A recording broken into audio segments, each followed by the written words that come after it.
Hey, Grace Church, Michael Kimball here, pastor of Children's Ministry. I just wanted to go over the lesson that the kids are going to be learning on Sunday and obviously how it applies to them, but specifically giving you as parents a little bit more context to apply that to your own life. So this Sunday's lesson is Jesus healing the man by the pool.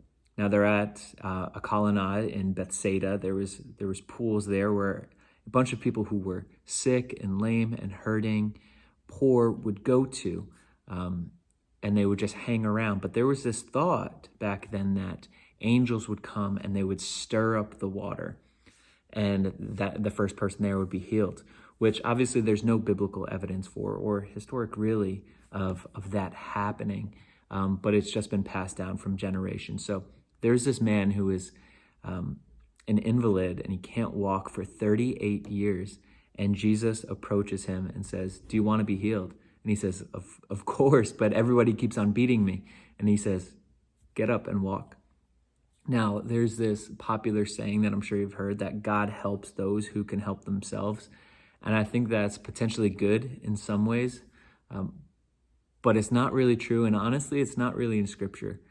God uses those who are broken and emptied and poor in spirit to honestly most honor himself and glorify himself through using them. God opposes the proud, but gives grace to the humble. So we see Jesus Christ specifically walking up to a man who could not do it himself. He tried and he couldn't. And I think as parents, there's so many times when we know we should do certain things. We know we should help this person. We know we should love our spouse better. We should give more grace to our children. But within us, there's this inability to just have the discipline to do that. So I want to commission us to not only look for those who are oppressed and broken and hurting and serving them and being comfortable, being uncomfortable, but specifically, now is our time. Jesus has commissioned us to get up and walk, just as he did to this man. So make the next right step in your family to living a life that replicates exactly how Jesus Christ lived his. And the interesting thing about the story, the next time the man who was healed saw Jesus, Jesus said, "Sin no more."